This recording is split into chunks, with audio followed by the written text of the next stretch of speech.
ஊர் முழுக்க ஜனநாயக படுகொலையை நடத்திட்டு ஜனநாயகன் படத்துக்காக ஊன்னு கத்தி கொண்டாடிக்கிட்டு இருக்காங்க நம்ம தாவேகாவினர். டெல்லியில ஒரு பக்கம் மிகப்பெரிய அளவில் தமிழ்நாட்டோட குரலை எதிர்பார்த்துக்கிட்டு இருக்காங்க. எதுக்கு எடுத்தாலும் குரலா தமிழ்நாடு இருக்கும். ஆனா இன்னைக்கு கடைசி குரலா கூட இல்லை. எல்லாருமே என்ன பண்ணிக்கிட்டு இருக்காங்க அப்படின்னு பார்த்தீங்கன்னா, ஒரு திரைக்குள்ள உட்காந்துட்டு ஒரு 4 செவத்துக்குள்ள உட்காந்துட்டு ஊன்னு கத்திக்கிட்டு இருக்காங்க. எதுக்குடா கத்துறீங்க அப்படின்னு பக்கம் ஒரு பக்கம், இன்னொரு பக்கம் சாலையில உட்காந்துட்டாங்க. சாலை போராடுறதுக்கான இடம் கிடையாது அப்படின்னு சொல்லிட்டு பள்ளிக்கல்வித்துறை அமைச்சர் சொல்லிக்கிட்டு இருக்காரு. அவங்க எல்லாம் சாலையில அது பண்றாங்க. சாலையில நடனம் ஆடலாமா? அதுக்கு மட்டும் சாலையா? ஜனநாயகன் பட கொண்டாட்டத்துக்கு சாலையை மறிச்சு வேனுக்கு யார் மேலாம் ஏறி ஆடலாமா? அது மட்டும் சரியா? இப்ப இதெல்லாம் யார் தட்டி கேட்பா? இதுக்கெல்லாம் எதுக்காக சாலை? இதெல்லாம் பேசுறது இல்ல. இந்த ஜனநாயகன் படத்தை கொண்டாடுறதுக்கு இவங்க இதெல்லாத்தையும் பண்ணிக்கிட்டு இருக்காங்க. என்னெல்லாம் பண்ணிக்கிட்டு இருக்காங்க? அமைச்சர்களுடைய கூத்துக்கள் என்ன நடந்திருக்குது, எந்தெந்த அமைச்சர் என்னெல்லாம் பண்ணியிருக்காரு அப்படின்றத தான் இந்த வீடியோவில் முழுசாக பார்க்க போகிறோம். பார்த்துடலாம்.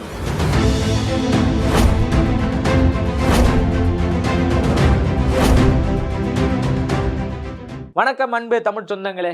அதாவது தமிழ்நாட்டின் குரலை எதிர்பார்க்கும் சிஜேபி அப்படின்னு சொல்லலாம். ரொம்ப நாளாவே இந்த சிஜேபியினர் பெரும் போராட்டத்தில் இருந்துகிட்டு இருக்காங்க. தமிழ்நாட்டு மக்களாடா நீங்க, இல்லை கேவலமா இருக்கு அப்படின்னு சொல்ற மாதிரி இன்னைக்கு ஒரு சூழல் மாறி இருக்கு. ஒரு பக்கம் 2 விதமான தமிழக மக்களை பார்க்க முடியுது. ஒரு பர்சன்டேஜும் இன்னொரு பர்சன்டேஜான மக்களும். இன்னைக்கு பெருவாரியானவர் என்ன பண்றாங்க அப்படின்னு பார்த்தீங்கன்னா, இந்த ஜனநாயகன் படத்தை கொண்டாடிக்கிட்டு இருக்காங்க. ஜனநாயகன் படம் கொண்டாட வேண்டிய ஒரு படம் தான். கிட்டத்தட்ட திரையுலக ஆட்டி வச்சவர், திரையுலகின் உச்சத்தில் இருந்த ஒருத்தர். அவருடைய கடைசி படம், இதுக்கு மேலே நான் படமே நடிக்க மாட்டேன் அப்படின்னு சொல்லிட்டு மக்கள் முன்னாடி நடிச்சுக்கிட்டு இருக்காரு ஒருத்தர். அவரை விட்டுருவான். மக்கள் முன்னாடி நடிக்கிறது, அதுக்கப்புறம் அதை பத்தி விமர்சனம். நெக்ஸ்ட் கடைசி படம் அப்படின்றதுனால அதுக்கு கொண்டாடணுமான்னு கேட்டா கொண்டாடணும் தான் தேவை. அது கண்டிப்பா கொண்டாடி ஆகணும். கிட்டத்தட்ட இது வரைக்கும் யாருமே அடைய முடியாத ஒரு உச்சத்துக்கு மிகப்பெரிய அளவில் சம்பளம் வாங்கிட்டு இருந்தாரு. அந்த கலை சார்ந்து அதை வளரணும்னு நினைக்கிறவங்க, அவர் ஒரு இன்ஸ்பிரேஷனா வச்சிருக்கவங்க, அவர் மாதிரி டான்ஸ் ஆட முடியாதுன்னு நினைக்கிறோம், கொண்டாடணும்னா தாராளமா கொண்டாடிட்டு போங்க. யாரும் எதுவும் கேட்க போறதில்ல. அரசு அதிகாரிகள் என்ன பண்ணிக்கிட்டு இருக்கீங்க? உன் வேலை என்ன? திரைப்படத்தை கொண்டாடுறத உன் வேலை? மக்கள் பிரச்சனை தானே உங்க வேலை? அமைச்சர்கள் எல்லாம் அப்படியே போய் உட்காந்து ஓணும். நம்ம பர்வேஸ் அமைச்சர்லாம் அப்படியே ஒரு மாதிரி மனம் உருகிருச்சு எனக்கு. உட்காந்து அழுவுறாரு. ஏன் அழுவுற அப்படின்னு கேட்டா, சுத்திக்கிறவங்களாம் நல்லா தான் இருக்கிறானுங்க, அவனுக்கு ஒருத்தனுக்கும் ஒன்றும் கிடையாது, எவனுக்கும் எந்த ஃபீலிங்கும் கிடையாது. அவங்க எல்லாம் படம் பார்த்தாங்க, ஓகே விஜய் அவர்களோட இது இப்போ ஒரு மாதிரி சோகமாயிட்டாங்க, அவ்வளோதான். உட்காந்து தேம்பி அழுவுறது. ரீல்ஸ் போடுறதுக்குன்னே அதுலேயும் ஒரு வீடியோலாம் இருக்குது பாருங்க. இவர் கரெக்டாக இந்த இடத்துல வச்சு இப்படி வச்சு ஆங்கிள் வச்சு எடுத்துக்கிட்டு இருப்பான் பையன். அந்த பார்த்துக்கிட்டே அவர் அழுவார். இங்கே பார்ப்பாரு, அப்படியே இங்கே அப்படியே அழுவுறது. இந்த அளவு கேவலமான ஒரு செயலை தொடர்ந்து செஞ்சுக்கிட்டு இருக்காங்க. விஜய் அண்ணா மேலே அவ்வளோ அன்பு இருக்கிறது எல்லாம் ஒரு பக்கம், அது இன்னொரு பக்கம். இங்கே நாட்டில் என்ன நடந்துகிட்டு இருக்கு? ஜனநாயக படுகொலை நடந்துகிட்டு இருக்கு. அவன் கூட பரவாயில்ல, டெல்லியே பரவாயில்ல, அவன் போராடுறதுக்கு அனுமதி கொடுத்துட்டான், போராடிட்டோம்.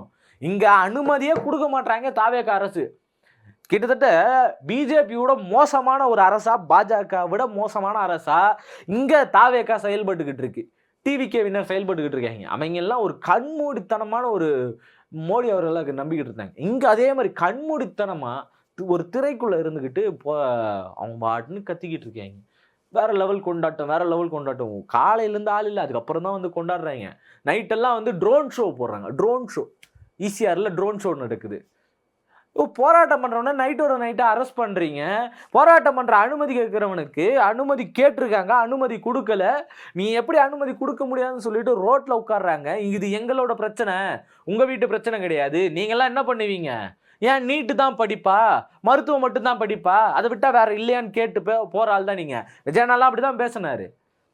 இவரு ஒரு பக்கம், இன்னொரு பக்கம் நம்ம பல்லவி, நம்ம மாண்புமிகு சட்டமன்ற உறுப்பினர் பல்லவி, இவங்களுக்கு குழந்தைய தூக்கிட்டு போயிருக்காங்க. அறிவு இல்லையாமா அப்படின்னு 4 பேர் கேட்டுக்கிட்டு இருக்காங்க. கீழே எல்லாரும் கமெண்ட் போட்டுக்கிட்டு இருக்காங்க.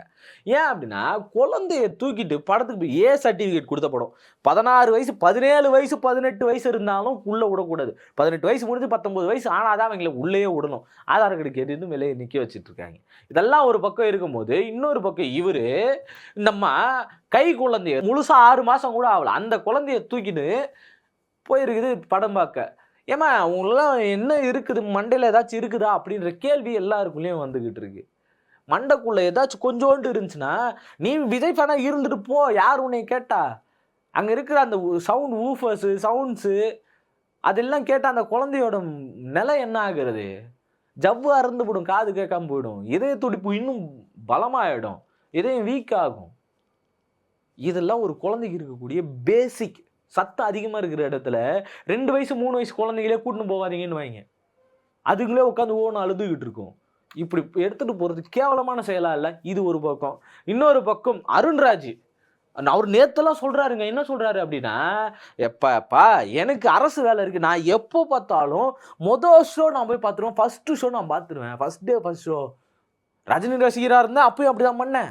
இப்போ விஜய் ரசிகரா இருக்கும்போதும் அப்படிதான் பண்ணேன். இப்போ என்னால பார்க்க முடியாம போயிடும். நேத்தெல்லாம் சொல்லிட்டு இருக்காரு அவரு. இப்போ என்னால பார்க்க முடியாம போயிடும். ஏன் அப்படின்னா, நான் வந்து இப்போ அரசு நிகழ்ச்சிக்கு போறேன். அரசு நிகழ்ச்சி இருக்குது அப்படின்னு சொல்லிட்டு இருந்தார். அரசு நிகழ்ச்சி இருக்குதுன்னவரு, காலையில புஷி ஆனந்த் பக்கத்துல இப்படி வச்சுக்கிட்டு புஷி ஆனந்த் அண்ணன் இங்க இப்படி வச்சு செல்ஃபி எடுத்து போட்டுக்கிட்டு இருக்காரு. ஏன்யா என்ன சிரிப்பு காட்டினுக்கிறீங்க? அப்படியே பொறுப்பா இருக்கிற மாதிரியே காட்டிப்பாரா? இந்த பக்கம் படத்து உள்ள உட்காந்து பருப்பு மாதிரி கத்தின்னு இருப்பாரா? அப்படின்ற மாதிரி பல பேரும் விமர்சிட்டு இருக்காங்க.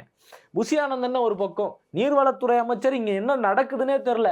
நீர்வளத்துல எந்த அளவுக்கு பிரச்சனை போயிட்டு இருக்கு, மேகதாது அணை கட்டுறன்னு சொல்லிக்கிட்டு இருக்காங்க, காவிரி நீர் உள்ள வராம போகுது, ஏற்கனவே மேட்டூர் அணையை திறந்து விடாம இருக்கிறது, நீர்ல எல்லா இடத்துலயும் வந்து பாத்தீங்கன்னா கழிவு கலந்து வருது. இப்படியான மோசமான நிலைகள் தொடர்ந்து நடந்துகிட்டு இருக்கு. இது எதுக்குமே ஒரு துரும்பு கூட அசைக்காம செல்லூர் ராஜ் பார்த்து கத்துக்குங்க. அவரெல்லாம் நீர் ஆவியாக கூடாதுன்னு என்ன பண்ணாருன்னு தெரியும். அந்த மாதிரி புத்திசாலித்தனமா வாச்சு ஏதாச்சும் பண்ணுங்கயா அப்படின்னு யோசிக்க வேண்டியதா இருக்குது. அவரெல்லாம் தர்மாகோல் போட்டு மறைச்சார் நீர் ஆவியாகிறது தடுக்குது. அந்த மாதிரியாச்சும் கேவலம் பண்ணி தொலைங்கன்ற கேட்குற மாதிரி தான் இருக்குது. ஒரு துரும்ப கூட அசைக்காம இட்டாந்து இட்டுன்னு போறதான் வேலைன்னா, இப்போ அந்த இட்டாந்து இட்டுன்னு போற வேலையை கவர்மெண்ட்டே எடுத்துக்கிச்சு.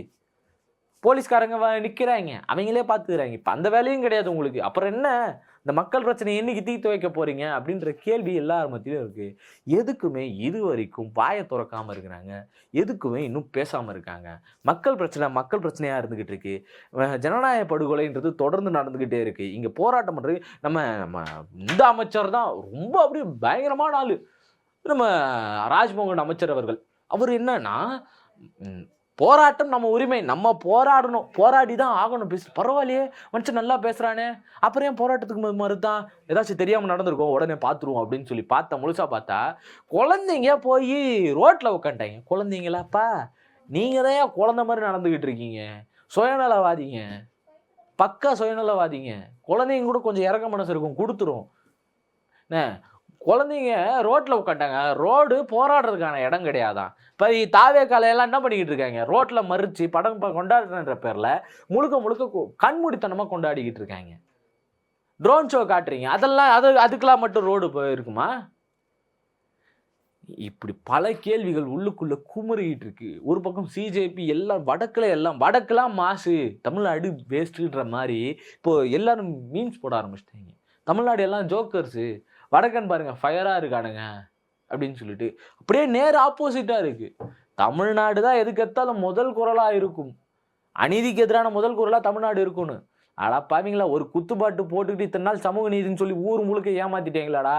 குத்துப்பாட்டு போட்டு ஆடுற பசங்க, கட் அவுட் வச்சாலே ஓட்டு போடுற பசங்க, நீங்களாம் சமூக நீதினு சொல்லி மூச்சு பிடிச்சி தள்ளிட்டே மாப்பிள்ள அப்படின்னு பல பேர் கிண்டல் பண்ற மாதிரி இன்னைக்கு தமிழ்நாட்டோட சூழல் போயிட்டு இருக்கு. இதை பத்தி நீங்க என்ன நினைக்கிறீங்க? தமிழ்நாட்டின் சூழல் இப்படியே போகுமா, இன்னும் மோசமான நிலைக்கு போகுமா அப்படின்றத, உங்களுடைய நினைப்பு என்ன அப்படின்றத மறக்காம கமெண்ட்ல சொல்லிட்டு போயிடுங்க. தொடர்ந்து பார்த்துக்கிட்டு இருங்க, நிறைய விமர்சிப்போம். நன்றி, வணக்கம்.